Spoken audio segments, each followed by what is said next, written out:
Salaud de pauvre. Auteur, Griveaux Benjamin, éditeur Fayard en 2012, titre Salaud de pauvre. 162 pages, certes, seulement, mais Benjamin Griveaux se serait intéressé aux pauvres. Sa présentation à ce bouquin est presque drôle. Le modèle social français est menacé et la droite a trouvé les coupables. Les assistés, volontiers décrits comme passant leur journée à se prélasser devant un écran plat financé par leurs allocations, mettraient la République en péril. Fini l'opposition entre travailleurs et chômeurs. C'est désormais le conflit entre les déclassés et les assistés, entre les working poor et ceux qui n'ont plus rien, que la droite instrumentalise.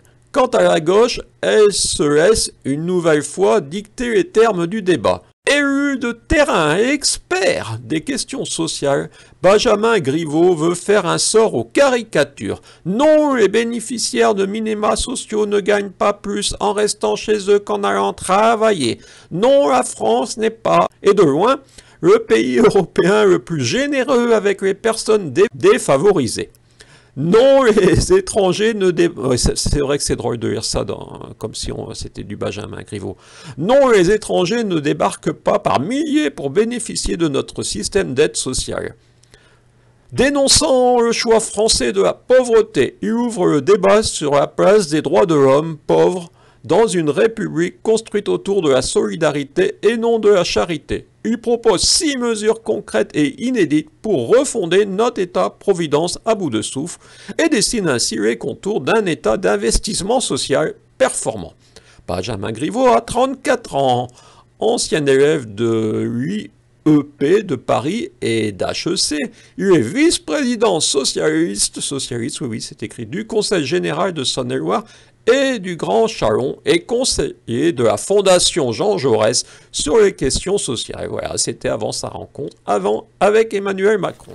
Se prétendre de gauche, c'est un de mes vieux textes, normalement destinés à la chanson, mais je n'ai jamais eu d'illusion sur la possibilité qu'un chanteur s'approprie ce texte, car effectivement, il ne fallait pas se fâcher avec ces femmes et ces hommes qui se prétendaient de gauche. Mais tout ça peut expliquer pourquoi le Parti socialiste en est au niveau du Parti communiste il y a quelque temps. Se prétendre de gauche fut la posture politicienne la plus efficace de ces dernières décennies. Certes, après la Bérésina Hollande en 2017, ils ont sombré dans le creux de la vague, les opportunistes, j'ai des noms aussi, vraiment, non. Des exemples vous viennent immédiatement. Donc en chanson, en résumé, une chanson du début des années 2000, et oui, un texte du début des années 2000, se prétendre de gauche. Ils ont compris qu'il suffit de se prétendre de gauche pour s'en mettre plein les poches, tout en dénonçant les excès de l'autre camp. Conseillers départementaux, conseillers régionaux, députés, sénateurs, et dans nos grandes mairies, ils font leur beurre, longue vie aux baronnies.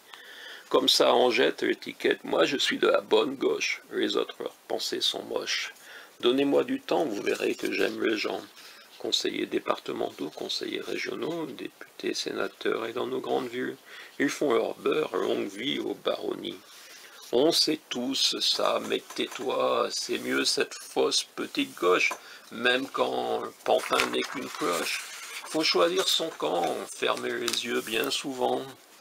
Démocratie, agonie, honte à ces piliers de système qui font monter nos extrêmes.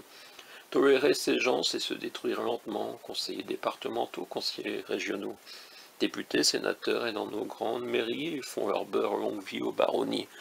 Voilà, c'était au temps où il y avait encore des conseillers départementaux.